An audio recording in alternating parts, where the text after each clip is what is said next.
मैं रामू काका और आप देख रहे हैं सरकारी अपडेट इंडिया। यहाँ पेंशन, वेतन और सरकारी योजनाओं से जुड़ी जरूरी जानकारी तथ्यों के साथ दी जाती है। ऐसी अपडेट लगातार पाने के लिए चैनल को सब्सक्राइब करके बेल नोटिफिकेशन ऑन कर लीजिए। आज 12 जुलाई 2026 की स्थिति के अनुसार ईपीएस, 95 पेंशन, पीएफ योगदान, 8वें वेतन आयोग, फिटमेंट फैक्टर, महंगाई भत्ता, ओपीएस, एनपीएस और यूनिफाइड पेंशन स्कीम को लेकर कई तरह के दावे वायरल हो रहे हैं। कहीं कहा जा रहा है कि ईपीएस की न्यूनतम पेंशन 7,500 रुपए मंजूर हो चुकी है। कहीं नया न्यूनतम मूल वेतन 69,000 रुपए निश्चित बताया जा रहा है और कहीं दावा किया जा रहा है कि महंगाई भत्ता मूल वेतन में जोड़ दिया गया है। लेकिन मांग, प्रस्ताव, अनुमान और अंतिम सरकारी आदेश अलग अलग बातें होती हैं। जब तक किसी फैसले की आधिकारिक अधिसूचना, लागू होने की तारीख और पात्रता की शर्तें सामने न आए, उसे अंतिम सरकारी निर्णय नहीं माना जाना चाहिए।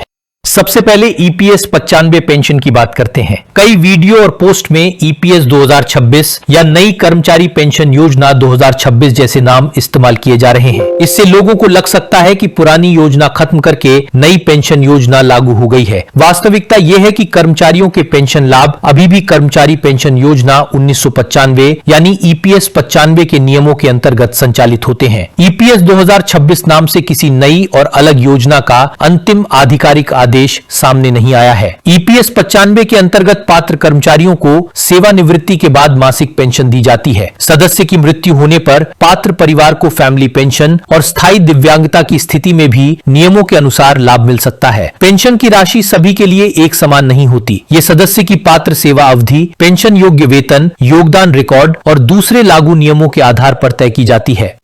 ईपीएस पेंशन भोगियों की सबसे बड़ी मांग न्यूनतम पेंशन को वर्तमान 1,000 रुपए से बढ़ाकर 7,500 रुपए प्रतिमाह करने की है। इसके साथ महंगाई भत्ता और चिकित्सा सुविधा देने की मांग भी लंबे समय से उठाई जा रही है। पेंशन भोगी संगठनों का कहना है कि 1,000 रुपए में भोजन, दवाइयों, बिजली और दूसरी जरूरी आवश्यकताओं का खर्च पूरा नहीं किया जा सकता। उम्र बढ़ने के साथ इलाज और दवाइयों का खर्च भी लगातार बढ़ता है। इसी कारण 7,500 रुपए का आंकड़ा लगातार चर्चा में बना रहता है। लेकिन 12 जुलाई 2026 तक सभी ईपीएस पेंशन भोगियों के लिए न्यूनतम पेंशन 7,500 रुपए करने का अंतिम सरकारी आदेश जारी नहीं हुआ है। इसलिए यह कहना सही नहीं होगा कि अगले महीने से हर पेंशन भोगी के खाते में 7,500 रुपए आने लगेंगे। किसी भी वास्तविक निर्णय में नई राशि, लागू होने की तारीख, पात्र लाभार्थी और बकाया भुगतान की स्थिति स्पष्ट की जाएगी। जब तक ऐसा आदेश जारी नहीं होता, किसी वायरल वीडियो को देखकर बैंक जाने, कोई फॉर्म खरीदने या किसी अनजान व्यक्ति को दस्तावेज और फीस देने की आवश्यकता नहीं है। अब पेंशन क्लेम के 20 दिन वाले नियम को समझते हैं। यदि पेंशन या पीएफ का दावा सभी जरूरी दस्तावेजों के साथ पूर्ण रूप से जमा किया गया है, तो नियमों के अनुसार उसका निपटारा निर्धारित समय के भीतर किया जाना चाहिए। पूर्ण दावा पर्याप्त कारण के बिना 20 दिन से अधिक लंबित रहने की स्थिति में देरी की अवधि पर 12% वार्षिक दर से दंडात्मक ब्याज का प्रावधान बताया जाता है। ये कोई वर्ष 2026 में शुरू हुई नई योजना नहीं, बल्कि जवाबदेही से जुड़ा पुराना प्रावधान है। लेकिन केवल आवेदन जमा किए हुए 20 दिन पूरे हो जाने से ब्याज अपने आप नहीं मिल जाता। पहले ये देखना होगा कि आवेदन पूरी तरह सही था या नहीं और विभाग ने किसी दस्तावेज की कमी तो नहीं बताई थी। क्लेम में देरी के सामान्य कारणों में बैंक खाते का बंद होना, नाम की वर्तनी अलग होना, जन्म तिथि में अंतर, आधार सत्यापन अधूरा होना, सेवा रिकॉर्ड उपलब्ध न होना या नियोक्ता द्वारा जरूरी विवरण जमा न करना शामिल है। इसलिए आवेदन की रसीद, क्लेम आईडी और जमा किए गए दस्तावेजों की प्रतियां हमेशा सुरक्षित रखें। यदि पूर्ण आवेदन लंबे समय तक लंबित है, तो ईपीएफओ शिकायत पोर्टल पर शिकायत दर्ज की जा सकती है। शिकायत में UAN, PPO number, claim ID, आवेदन की तारीख, क्षेत्रीय कार्यालय और बैंक की जानकारी सही भरनी चाहिए। शिकायत का रजिस्ट्रेशन नंबर भी सुरक्षित रखें, क्योंकि उसी से आगे की स्थिति जांची जाती है। अब पीएफ और पेंशन योगदान की बात करते हैं। सामान्य रूप से कर्मचारी और नियोक्ता द्वारा मूल वेतन तथा महंगाई भत्ते के आधार पर निर्धारित दर से योगदान जमा किया जाता है। कर्मचारी का योगदान ईपीएफ खाते में जाता है। नियोक्ता के योगदान का एक निर्धारित हिस्सा ईपीएस पेंशन फंड में जमा होता है। सामान्य मामलों में ईपीएस के लिए वेतन सीमा 15,000 रुपए प्रतिमाह मानी जाती है। नियोक्ता के हिस्से से 8.33% के अनुसार अधिकतम सामान्य ईपीएस योगदान लगभग 1,250 रुपए प्रतिमाह बनता है। कर्मचारी की सैलरी से अलग से ईपीएस पेंशन योगदान काटे जाने वाले दावों को सही संदर्भ में समझना जरूरी है। कुछ वायरल संदेशों में दावा किया जा रहा है कि 15,000 रुपए के वेतन पर 10,800 रुपए का अनिवार्य मासिक योगदान जमा होगा। सामान्य पीएफ नियमों के अनुसार यह दावा सही नहीं है। यदि 15,000 रुपए पर कर्मचारी के 12% योगदान की गणना की जाए तो राशि 1,800 रुपए बनती है, न कि 10,800 रुपए। हालांकि अलग अलग संस्थानों और वेतन संरचनाओं में वास्तविक कटौती अलग हो सकती है। कुछ संस्थान वास्तविक वेतन पर पीएफ जमा करते हैं, जबकि कुछ वेतन सीमा तक योगदान रखते हैं। कर्मचारी स्वैच्छिक भविष्य निधि के माध्यम से अधिक राशि जमा कर सकता है, लेकिन नियोक्ता हर स्थिति में उतना ही अतिरिक्त योगदान देने के लिए बाध्य नहीं होता। कर्मचारियों को अपनी ईपीएफ पासबुक नियमित रूप से जांचनी चाहिए। प्रत्येक महीने कर्मचारी योगदान, नियोक्ता योगदान और पेंशन योगदान सही दर्ज हुआ है या नहीं, इसकी जांच जरूरी है। यूएएन में नाम, आधार, पैन, बैंक खाता और मोबाइल नंबर सही होना चाहिए। सेवा से सेवानिवृत्त होने वाले कर्मचारियों को पहले ये देख लेना चाहिए कि पुराने संस्थानों की सेवा जुड़ी है या नहीं, नौकरी छोड़ने की तारीख अपडेट है या नहीं और ई नॉमिनेशन पूरा है या नहीं। अब 8वें केंद्रीय वेतन आयोग पर आते हैं। आयोग के गठन के बाद कर्मचारियों, पेंशन भोगियों और विभिन्न संगठनों से वेतन, भत्तों, पेंशन तथा सेवा शर्तों से संबंधित सुझाव मांगे गए। अब आयोग को मूल वेतन, वेतन मैट्रिक्स, फिटमेंट फैक्टर, भत्तों, वार्षिक वेतन वृद्धि और पेंशन संशोधन जैसे विषयों का अध्ययन करना है। इसके बाद आयोग अपनी सिफारिशें सरकार को सौंपेगा और अंतिम फैसला सरकार द्वारा लिया जाएगा। फिटमेंट फैक्टर को लेकर सबसे अधिक भ्रम है। सोशल मीडिया पर 1.8, 1.92, 2.57, 2.86, 3.68 और 3.83 जैसे कई आंकड़े बताए जा रहे हैं, लेकिन 12 जुलाई 2026 तक 8वें वेतन आयोग का कोई अंतिम फिटमेंट फैक्टर घोषित नहीं हुआ है। इनमें से अधिकतर आंकड़े अनुमान या कर्मचारी संगठनों की मांगों पर आधारित हैं।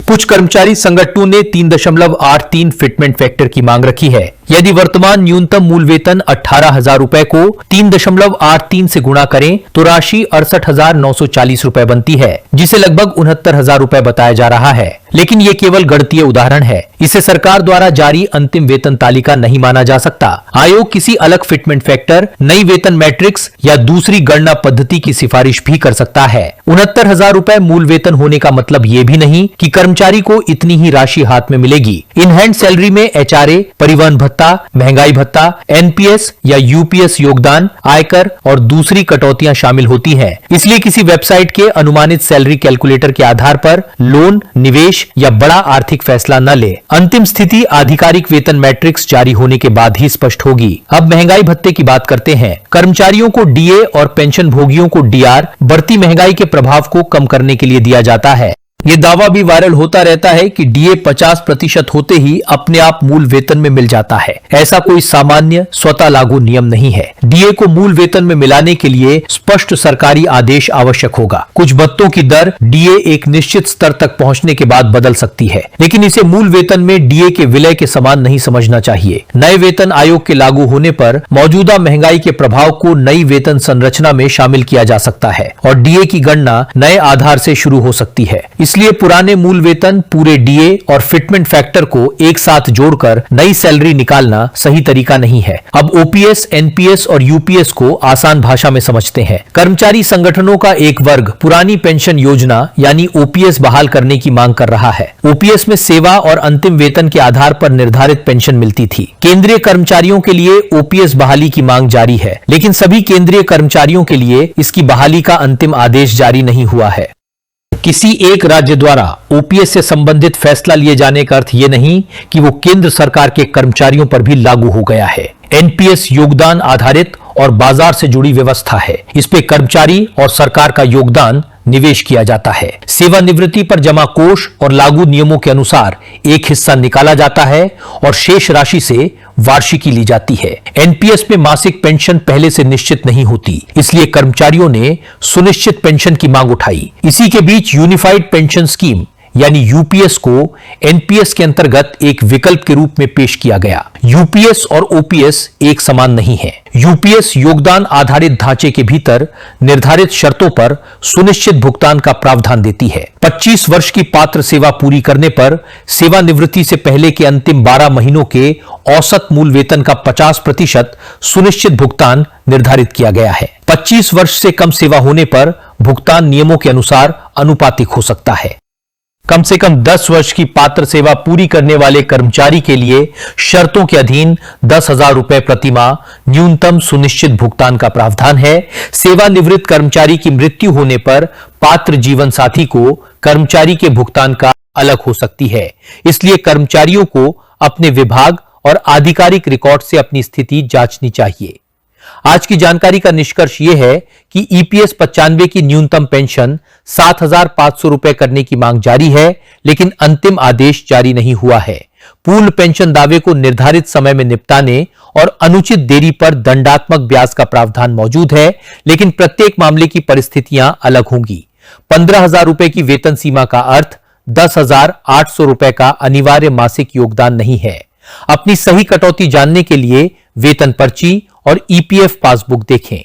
8वें वेतन आयोग का अंतिम फिटमेंट फैक्टर घोषित नहीं हुआ है। 3.83 और 69,000 रुपए वाले आंकड़े मांग तथा अनुमान पर आधारित है। डीए को मूल वेतन में मिलाने का कोई स्वतः लागू आदेश नहीं है। ओपीएस की मांग जारी है। एनपीएस मौजूदा योगदान आधारित व्यवस्था है और पात्र केंद्रीय कर्मचारियों के लिए यूपीएस एक विकल्प के रूप में उपलब्ध है। किसी भी वायरल संदेश पर भरोसा करने से पहले आदेश संख्या, तारीख, जारी करने वाला विभाग और आधिकारिक वेबसाइट जरूर जांचें। पेंशन या वेतन बढ़ाने के नाम पर किसी अनजान व्यक्ति को Aadhaar number, bank OTP, UAN password या फीस न दें। जानकारी उपयोगी लगी हो तो वीडियो को पेंशन भोगियों, सरकारी कर्मचारियों और अपने परिवार के साथ साझा करें। सरकारी अपडेट इंडिया को सब्सक्राइब करके बेल नोटिफिकेशन ऑन कर ले। मैं रामू काका आपसे फिर मिलूंगा एक नई और जरूरी जानकारी के साथ। तब तक केवल आधिकारिक सूचना पर भरोसा करें और अफवाहों से सावधान रहें। धन्यवाद।